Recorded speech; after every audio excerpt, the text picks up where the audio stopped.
MS Gym Nation. How you guys doing? It is a happy Tuesday here in Colorado, so I hope it's happy wherever you are as well. Sorry I'm a little bit late, you guys. I know I'm like 5 or 6 minutes late, but came in here today and all the power was off in this clinic, so I had to wait for things to come back on, and I literally was about to just set up and just film it with less light, and the lights came back on. So Greater Powers wants you to hear this message today, and he also wanted to light up my beautiful face for you to see. So anyway, so if you are new to the MS Gym, welcome. You are in the right place, and you have found a home to teach you how to exercise with MS, how to exercise to help manage your conditions, how to exercise to help teach your brain how to work around the demyelination, how to work around the lesions in your body, and how to slow down at the progression of MS and or rebuild and reboot your entire body after you've had a therapy or a drug-mediated therapy that resets that immune system and says, hey, here's a green light to let you build up. So this week, what we're working on is more full body strengthening. Some of these moves are a little bit more advanced. They are very, very effective for anyone who has MS, but they are super duper effective for people that are newly diagnosed and or are on any kind of drug-mediated therapy or had HSCT, some kind of stem cell treatment, because your bodies are ready to go. Your bodies have been damaged. Your bodies have had a lot of stuff happen to them. And once we start dealing with the symptomatic stuff like foot drop and spasticity, and we have programs set up for that, you also need to incorporate some integrated and some functional strength training and put everything together. And that is what I am here for. That is what I've been blessed with, is the gift to program and come up with some programs that even people in the industry, some of the major experts in the industry, look at some of my programming and they're like, how did you figure this out?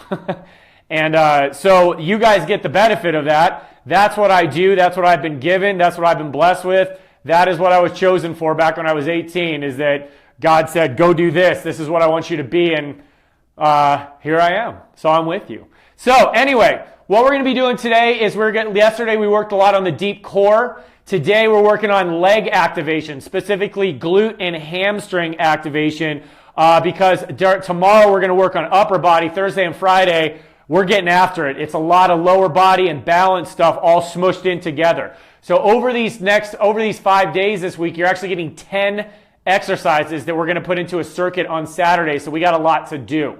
All right, so we're going to go through a hip bridge today, and we're going to go through a hamstring heel slide or a heel curl today, because I want the entire backside of your hip, from basically your glute muscle up here, the posterior spine of your hip, all the way down to your heel to start firing up, because you're going to need that for those lower extremity exercises and balance work. All right, so let's get started and rock out.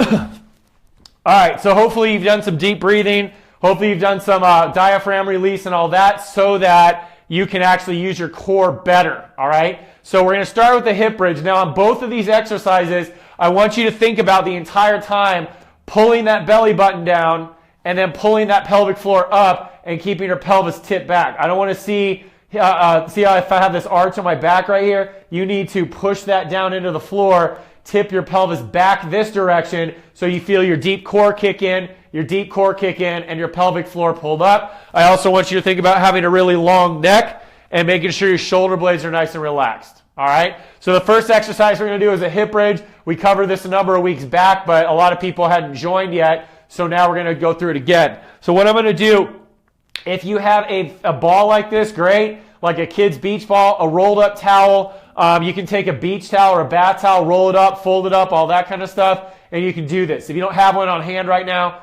just follow along, but when you practice, get something and you're going to put it in between your knees. The reason why is I want you to push in on that ball a little bit, because that actually activates way up here in those deep adductors or groin, and it helps activate that pelvic floor, okay? So pelvic floor is up, so you're going to squeeze that ball lightly. You're going to pull those abs down. You're going to pull up on your pelvic floor, meaning think about cutting off urine flow midstream. Those Kegel exercises, you're going to squeeze those PC muscles, and then you're going to go ahead and push tip that pelvis back. Your feet are pointed straight ahead, and I want you to think about you pushing through your heels as you do this. I don't want to see toes. I don't want to see hamstring. I don't want you shoving through your feet. Now, common mistakes on a hip bridge are arching our backs, okay? So when you arch your back, you get your lumbar extensors involved, and that's not what you want. I don't want this portion of your back to lift off of the floor. I only want your hips to lift off the floor. So I'm literally only coming off the ground about that far, all right? I know I'm kind of blending into the floor here, but here, I'll pull this up so you can kind of see. So I don't want arching, I want just lifting. So all I'm doing is moving my hips. I'm not arching my body up and getting my hamstrings involved. All right, so we're going to go 10 hip bridges, 2-second holds. I want you to think about pulling that belly button down, tipping that pelvis back, and lifting up, okay? So here we go. So abs are in. Lock those shoulder blades down. I want you to think about just your glutes. Don't lift up very high. In between your cheeks, I want you to think about, I have a spider crawling towards me. Hold on. Okay, bye-bye, spider. Misty, that one was for you. Spider was coming right towards my face. And it was like, I'm going to eat you. And I was like, no, you're not. I got it. All right, so we're going to squeeze in on that ball. Abs are down. Pelvis tip back. We're going to lock those shoulder blades in. And then I want you to think about squeezing a magic marker in between your cheeks, in between your glutes. Squeeze in on that ball slightly. Abs are in. Let's party. Here we go. So lift up. So it's just a slight lift. I'm just slightly off the ground. That's a 1, 2. Hold those abs in. Come back down. Touch your low back to the floor. Don't let the hips roll forward and arch your back. So you want to keep that pelvis tip back. So it's 2, 2. I'm pushing through my heels. See, I can wiggle my toes back down. So I'm focused on glutes and heels. 3, 2. If you are cramping in your hamstrings, don't push through your feet. Just try and lift from your hips. 4, 2. Pull the abs down. Squeeze into the ball slightly. And down. Good. Barely touch. Back up. 5, 2. Hold it. Pull those abs down. Squeeze that tush. Back down. Come up. And 6, 2. Come back down. Hold those abs in all the way up, all the way down. Exhale as you lift. 7, 2. Inhale as you come back down. Pull those abs in. Exhale. Pull those abs in. 8, 2. Come back down nice and slow. Abs are pulled down. Okay? Right there. Abs are pulled down. Up. 9, 2. Coming back down nice and slow. Hold it. Push through those heels. Squeeze that butt. 10, 2. Let's go 2 more. Why not? Let's make it a dozen, baby. Let's make it a dozen. Up. Squeeze that ball. Pull those abs in. Exhale. 11, 2. Feel that booty. Down. Last one. Come up. Hold it. 12, 2. And relax. Good job, you guys. So I felt that exclusively right here. Now, I've had a lot of practice doing this, but you've got to focus on using your glutes and not come up in your back, okay? When you come up and arch your back, you shove into your legs, into these hamstrings, and people cramp. And I'm shocked when I walk around and trainers and therapists can't be like, I don't know why your hamstrings are firing. Your glutes are supposed to be. Well, teach them, right? It's because you're shifting up like this, and you're totally overriding the glutes. So you really got to focus on locking those glutes in. I literally can't lift my hips any higher than this because my glutes are stopping me. I have to go into my back to do it, all right? So that's just super important. All right, so next thing we're going to do now, we got the glute firing and the top half of the hamstring. Now it's time to work on the bottom half of the hamstring to get that knee stronger for when we do squats and leg work. Now, a lot of you have been talking to me on email and stuff about, well, I can't bend my leg, okay? It's stuck like this. Well, then what I would do if this is hard for you to bend your leg, go through and massage out that quad. So release that quadricep muscle, that rectus femoris. You may have to spend some time releasing this out before you do these exercises later today or tomorrow so that this thing chills out, okay? Because it may be stuck over here.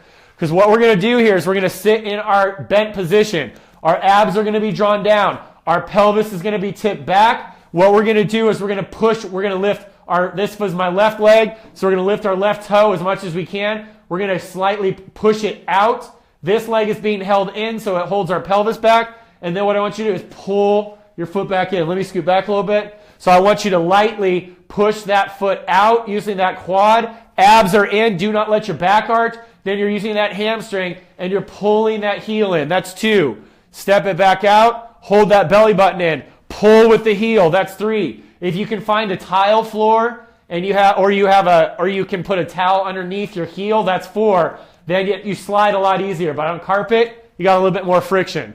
And 5. Good. Push it out. Abs are in. Keep them in. Keep that pelvis tip back. And pull. This is a core exercise if you make it. And 6. Good. Push it out. So just like in our hip flexor series, keep that abs in. Keep the pelvis tip back. That's 7. Back out and pull. That's 8. Back in and pull. That's 9. Come back out and pull. That's 10. All right, put that foot down. Lift your other foot up. Slide it out. Abs are in. Pelvis tip back. And 1.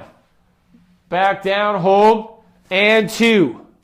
Walk it out. Hold. Pull that toe up. And 3, because that inhibits your quad when you pull the toe up. Back down. And 4. Good. Down here. Pull that dorsiflexion. And 5. Push that foot out. Abs are in. 6. Tip that pelvis back, you guys. Push it out. And 7. Push it out. Come on. 8. That's burning, baby. I like it. Push it out and drive. 9. Push it out and drive. 10. Good job. Now, real quick, if you are in a chair, okay, you can't do a lot, you can't do a ton with glute activation, but you can sit back in your chair and you can kind of just squeeze your glutes. I know you can't see this real well on TV and it looks kind of weird on a camera, but you kind of sit in your chair and you kind of just squeeze your glutes together, okay? Squeeze your glutes together. So it kind of gives a little thrust of the hips coming up like this so you can get that glute activation, and then in your chair sitting, you can work on heel slides. And if you need to grab a strap and help yourself do it, I didn't grab a strap today and I apologize, but you can also put a strap underneath this leg, and if you're having problems bending your knee, then you can just pull and then let it come out, and then you pull and then let it come out. So you can use a strap on your weaker legs to get this going, all right? So don't be afraid to use assistance. There's nothing wrong with it, and there's no shame in it if you can do the movement right and get your brain to start thinking about bending your knee, all right? So this exercise, this sequence, works your glutes and works your hamstring. It basically works all of the muscles on the back side of your leg called your posterior chain, which you need to stand upright, and you also need to have a strong lower body. Okay? So, keys to this: keep your abs in, keep your pelvis tip back, keep your pelvic floor up, use your legs, don't try and struggle around. If you need assistance, use a band. So if you like this video, hit like, comment, bring the comments, baby. We love hearing from you. Misty and I had a blast responding to comments last night. It was just awesome. Excuse me. And then the other thing is that go share this group with more people. We're getting some great people in here, and those of you that are new, welcome. And I'm going to head over to the coffee shop I work out of, and I'm going to post up the information about our radio show this week that's on Thursday at 5 o'clock Mountain Standard Time, which is here, okay? So I think that's 7 o'clock Eastern Standard Time. It's web-based. It's also phone-based, so I'll put up the link so you guys can watch it, and there's a quick little commercial of what we're doing. So we're going to be doing a 2-hour show with MS and me about how to exercise with MS. So I want all you gymmers on there, and then they're in like 250 syndicated stations in like 57 countries or something like that. So we're going to hopefully have a pretty big audience, and hopefully I can bring all the MS gym awesomeness to the rest of the world and get some more folks in here. So I love you guys. Thank you for your patience this morning. Practice your core. When you fire up that core exercises from yesterday and then do these leg exercises from today, man, go take a walk after that and see how you feel today. You're going to feel amazing. So have a good day. Talk to you guys later.